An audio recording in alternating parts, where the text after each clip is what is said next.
നമസ്കാരം, പുതിയൊരു വീഡിയോയിലേക്ക് എല്ലാവർക്കും സ്വാഗതം. ഇന്നത്തെ വീഡിയോയിൽ നമ്മൾ പരിചയപ്പെടാൻ പോകുന്നത് കിച്ചണിലെ വർക്കുകളൊക്കെ വളരെ എളുപ്പമാക്കാൻ സഹായിക്കുന്ന ഒരു ഡിവൈസ് ആണ്. ഇതാണ് ഐറ്റം അഗാരോയുടെ ഒരു ഇലക്ട്രിക് ഫുഡ് പ്രോസസർ ആണിത്. അപ്പോൾ ഇന്നത്തെ വീഡിയോയിൽ നമ്മൾ ഈ ഒരു പ്രൊഡക്റ്റിന്റെ ഡീറ്റെയിൽസ് ആണ് നോക്കാനായിട്ട് പോകുന്നത്. അപ്പോൾ ഈ ഒരു വീഡിയോ തീർച്ചയായിട്ടും നിങ്ങൾക്ക് യൂസ്ഫുൾ ആവും. സ്കിപ്പ് ചെയ്യാതെ അവസാനം വരെ കാണുക. എന്തെങ്കിലും ഡൗട്ട്സ് വരികയാണെന്നുണ്ടെങ്കിൽ വീഡിയോയുടെ താഴെ കമന്റുകളായിട്ട് ഇടുക. ഒപ്പം തന്നെ ഈ വീഡിയോ നിങ്ങളുടെ സുഹൃത്തുക്കൾ കൂടി ഷെയർ ചെയ്ത് കൊടുക്കാൻ മറക്കണ്ട. ഇങ്ങനെ ഒരു ബോക്സിലാണ് ഈ പ്രൊഡക്റ്റ് റിസീവ് ആയത്. പ്രൊഡക്റ്റ് ഡീറ്റെയിൽസ് ഒക്കെ ബോക്സിന് മുകളിൽ മെൻഷൻ ചെയ്തിരിക്കുന്നത് കാണാൻ സാധിക്കും. ബോക്സ് ഓപ്പൺ ആക്കുമ്പോൾ ആദ്യം കാണാൻ സാധിക്കുക മെയിൻ യൂണിറ്റ് ആണ്. ഇതിനോടൊപ്പം തന്നെ കുറച്ച് അധികം ആക്സസറീസും ലഭിക്കുന്നുണ്ട്. അപ്പോൾ നമുക്ക് ഓരോ ആക്സസറീസ് ആയിട്ട് പരിചയപ്പെടാം. അതിന് മുമ്പായിട്ട് നമുക്ക് ഈ മെയിൻ യൂണിറ്റിന്റെ ഫിസിക്കൽ ഓവർവ്യൂ ഒന്ന് നോക്കാം. ഫ്രണ്ട് സൈഡിൽ അഗാരോയുടെ ബ്രാൻഡിംഗ് കാണാൻ സാധിക്കും. അതിന് തൊട്ട് മുകളിലായി കൺട്രോളർ നൽകിയിട്ടുണ്ട്. 2 സ്പീഡ് നമുക്ക് ഇതിൽ അഡ്ജസ്റ്റ് ചെയ്യാനായിട്ട് സാധിക്കും. റൈറ്റ് സൈഡിലോട്ട് തിരിച്ചാണ് സ്പീഡ് കൺട്രോൾ ചെയ്യുന്നത്. ലെഫ്റ്റ് സൈഡിലോട്ട് തിരിച്ചു കഴിഞ്ഞാൽ പൾസ് കൺട്രോൾ ആണ്. അതായത് നമുക്ക് ഒരു പ്രാവശ്യമാണ് ഗ്രൈൻഡ് ചെയ്ത് ജസ്റ്റ് ഒന്ന് കറങ്ങി എടുക്കണമെന്നുണ്ടെങ്കിൽ ആ ഒരു ആവശ്യത്തിന് വേണ്ടിയാണ് ഈ പൾസ് സെറ്റിംഗ് നൽകിയിരിക്കുന്നത്. മോട്ടോർ ബേസിന് ബ്ലാക്ക് ഗ്ലോസി ഫിനിഷിംഗ് ആണ് നൽകിയിരിക്കുന്നത്. 1000 വാട്ട്സിന്റെ കോപ്പർ മോട്ടറാണ് ഇതിൽ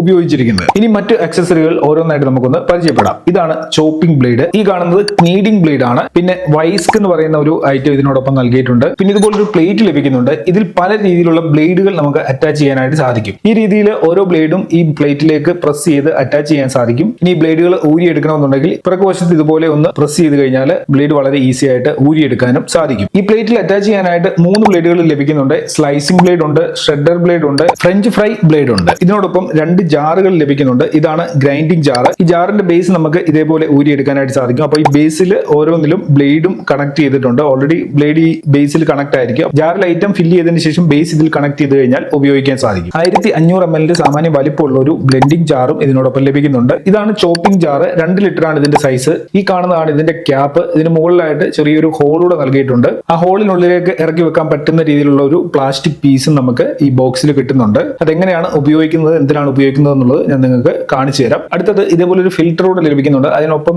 ഇങ്ങനെ ഒരു ചെറിയ ഡിവൈസ് കൂടെ കാണാനായിട്ട് സാധിക്കും. ഇത് ഉപയോഗിച്ചുകൊണ്ട് നമുക്ക് ജ്യൂസ് നല്ല രീതിയിൽ പിഴിഞ്ഞെടുക്കാനായിട്ട് പറ്റും. അതെങ്ങനെയാണ് ചെയ്യുന്നത് എന്നുള്ളതും വീഡിയോയിൽ തുടർന്ന് കാണാൻ സാധിക്കും. ഇനി നമുക്ക് 2 ഡ്രൈവിംഗ് ഷാഫ്റ്റുകൾ ലഭിക്കുന്നുണ്ട്. ഒരെണ്ണം കുറച്ച് നീളം കൂടിയതും ഒരെണ്ണം കുറച്ച് നീളം കുറഞ്ഞതുമാണ്. ഇത് എവിടെയാണ് എങ്ങനെയാണ് ഉപയോഗിക്കുന്നതെന്നും വീഡിയോയിൽ നിങ്ങൾക്ക് കാണാനായിട്ട് സാധിക്കും. ഇനി ഫുഡ് പ്രോസസർ എങ്ങനെയാണ് ഉപയോഗിക്കുന്നതെന്ന് നമുക്ക് നോക്കാം. ആദ്യം നമ്മൾ നോക്കാൻ പോകുന്നത് ചോപ്പർ എങ്ങനെയാണ് ഉപയോഗിക്കുന്നതെന്നാണ്. ആദ്യം നമുക്ക് എന്തെങ്കിലും ഒന്ന് സ്ലൈസ് ചെയ്ത് നോക്കാം. ഒനിയനോ ഉരുളക്കിഴങ്ങോ എന്ത് വേണമെങ്കിലും നിങ്ങൾക്ക് സ്ലൈസ് ചെയ്തെടുക്കാനായിട്ട് സാധിക്കും. ഓക്കെ, അതിനായിട്ട് മെയിൻ യൂണിറ്റിൽ ഇതേപോലെ ഈ ഡ്രൈവിംഗ് ഷാഫ്റ്റ് കണക്ട് ചെയ്യണം. അതായത് ആ നീളമുള്ള ഡ്രൈവിംഗ് ഷാഫ്റ്റ് മെയിൻ യൂണിറ്റിലേക്ക് ഇങ്ങനെ പ്ലേസ് ചെയ്യുക. അതിന് മുകളിലേക്ക് ചോപ്പിംഗ് ജാർ ഇതേപോലെ ഇറക്കി വെക്കുക. ഇറക്കി വെച്ചാൽ മാത്രം പോരാ, ക്ലോക്ക് വൈസ് തിരിച്ച് ഇത് ലോക്ക് ആയി എന്ന് ഉറപ്പുവരുത്തണം. അതിനുശേഷം ഏത് രീതിയിലാണോ നമുക്ക് സ്ലൈസ് ചെയ്തെടുക്കേണ്ടത് അതിന് പറ്റിയ ബ്ലേഡ് ഡിസ്കിലേക്ക് ഈ രീതിയിൽ കണക്ട് ചെയ്യണം. അതിനുശേഷം ചോപ്പിംഗ് ജാറിന് മുകളിലേക്ക് ഈ ഡിസ്ക് ഇതേപോലെ ഇറക്കി വെക്കുക. ഇനി ചോപ്പിംഗ് ജാറിന്റെ അടപ്പ് കൊണ്ട് അടച്ച് ലോക്ക് ചെയ്യുക. അതിനുശേഷം മുകളിലെ ഹോളിലൂടെ നമുക്ക് എന്താണോ സ്ലൈസ് ചെയ്യേണ്ടത് അതിലൂടെ ഇറങ്ങുന്ന സൈസിൽ കട്ട് ചെയ്തതിനു ശേഷം അതിനുള്ളിലേക്ക് വെക്കുക. ഇനി ഇതിൽ പതുക്കെ അമർത്തി കൊടുക്കണം. കൈകൊണ്ട് ഡയറക്റ്റ് അമർത്തി കൊടുക്കാതെ ആ പ്ലാസ്റ്റിക്കിന്റെ ഡിവൈസ് ഉപയോഗിച്ചുകൊണ്ട് പതുക്കെ പ്രസ് ചെയ്ത് കൊടുക്കണം. ഇനി ഓൺ ചെയ്ത് പതുക്കെ പ്രസ് ചെയ്ത് കൊടുത്തു കഴിഞ്ഞാൽ വളരെ എളുപ്പത്തിൽ തന്നെ ഒനിയൻ ഇതേപോലെ സ്ലൈസ് ആയിട്ട് കട്ടായി വരുന്നത് കാണാൻ സാധിക്കും. ചോപ്പിംഗ് ജാർ ഉപയോഗിച്ചുകൊണ്ടുള്ള എന്ത് കാര്യം ചെയ്യുമ്പോഴും ഇതിൽ ഡ്രൈവിംഗ് ഷാഫ്റ്റ് കണക്ട് ചെയ്യേണ്ടതായിട്ടുണ്ട്. അപ്പൊ ഞാൻ ഓൾറെഡി ഇതിൽ ഡ്രൈവിംഗ് ഷാഫ്റ്റ് കണക്ട് ചെയ്ത് വെച്ചിട്ടുണ്ട്. നമ്മുടെ ചോപ്പിംഗ് ജാറും സെറ്റ് ആക്കി വെച്ചിട്ടുണ്ട്. ഇനി അതിലേക്ക് ഈ ചെറിയൊരു ഡ്രൈവിംഗ് ഷാഫ്റ്റ് കിട്ടുന്നുണ്ടല്ലോ, അത് നമ്മൾ ഈ ചോപ്പിംഗ് ജാറിനുള്ളിലേക്ക് ഇറക്കി വെക്കണം. അതിനുശേഷം നമുക്ക് ഏത് ബ്ലേഡ് ആണോ ഉപയോഗിക്കേണ്ടത്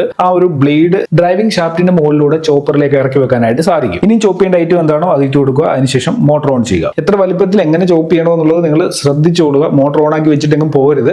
കറക്റ്റ് ആയിട്ട് അത് ഓൺ ഓഫ് ചെയ്തേക്കുക. കാരണം നമുക്കിത് മുകളിലൂടെ കാണാനായിട്ട് സാധിക്കും. ഈ കണ്ടെയ്നറൊക്കെ ട്രാൻസ്പെറന്റ് ആയതുകൊണ്ട് തന്നെ നമുക്ക് കാണാൻ സാധിക്കും എത്രയും ഇത് ആയിട്ടുണ്ടെന്നുള്ള കാര്യം. അപ്പം കറക്റ്റ് ടൈമിൽ അത് ഓഫ് ചെയ്ത് കഴിഞ്ഞാൽ നമുക്ക് ആവശ്യമുള്ള രീതിയിൽ ചോപ്പ് ചെയ്ത് എല്ലാ സാധനങ്ങളും എടുക്കാനായിട്ട് സാധിക്കും. ഇനി ജ്യൂസ് ഉണ്ടാക്കണോ അതും നമുക്ക് ഫുഡ് പ്രോസസറിൽ ചെയ്യാനായിട്ട് സാധിക്കും. ഈ കറുത്ത ഫിൽറ്റർ ചോപ്പറിന്റെ മുകളിൽ ഇതേപോലെ വെച്ച് കൊടുക്കണം. എന്നിട്ട് ഇതിനോടൊപ്പം ലഭിച്ചിട്ടുള്ളത് ഈ ഒരു പ്ലാസ്റ്റിക് ഡിവൈസും ഈ ഒരു ഫിൽറ്ററിന് മുകളിലേക്ക് വെച്ച് കൊടുക്കണം. ഇനി നിങ്ങൾക്ക് ഓറഞ്ച് ജ്യൂസ് ആണ് എടുക്കേണ്ടതെന്നുണ്ടെങ്കിൽ ഓറഞ്ച് 2ആയിട്ട് കട്ട് ചെയ്യുക. കട്ട് ചെയ്തതിനു ശേഷം ഇതിന് മുകളിലേക്ക്, അതായത് ഈ ഫിൽറ്ററിന് മുകളിലേക്ക് ഇതേപോലെ ഒന്ന് നമുക്ക് വെച്ച് കൊടുത്ത് കുറച്ചൊന്ന് പ്രസ് ചെയ്യേണ്ടതായിട്ടുണ്ട്. അതിനുശേഷം മോട്ടർ ഓൺ ആയി കഴിഞ്ഞു കഴിഞ്ഞാൽ വളരെ എളുപ്പത്തിൽ തന്നെ ഇതിന്റെ ജ്യൂസ് എടുത്ത് നമുക്ക് ഈ താഴെ കണ്ടെയ്നറിലേക്ക് വരുന്നത് കാണാനായിട്ട് സാധിക്കും. ഗ്രൈൻഡ് ചെയ്യുന്നതും ഇതേപോലെ തന്നെയാണ്. ഗ്രൈൻഡിംഗ് ജാർ മോട്ടോർ ബേസിൽ കണക്ട് ചെയ്തിട്ട് നമുക്ക് എന്ത് ഐറ്റം ആണോ ഗ്രൈൻഡ് ചെയ്യേണ്ടത് അത് ഇതിനുള്ളിലേക്ക് ഇട്ട് ലോക്ക് ചെയ്തു എന്ന് ഉറപ്പാക്കിയതിനു ശേഷം, അതായത് നമുക്ക് ക്ലോക്ക് വൈസ് തിരിച്ചു കഴിഞ്ഞാൽ എല്ലാ ജാറുകളും ലോക്ക് ആവും. ലോക്ക് ചെയ്തതിനു ശേഷം മോട്ടോർ ഓൺ ആയി കഴിഞ്ഞു കഴിഞ്ഞാൽ നല്ല എളുപ്പത്തിൽ തന്നെ നമുക്ക് എന്ത് ഐറ്റംസ് ആണെങ്കിലും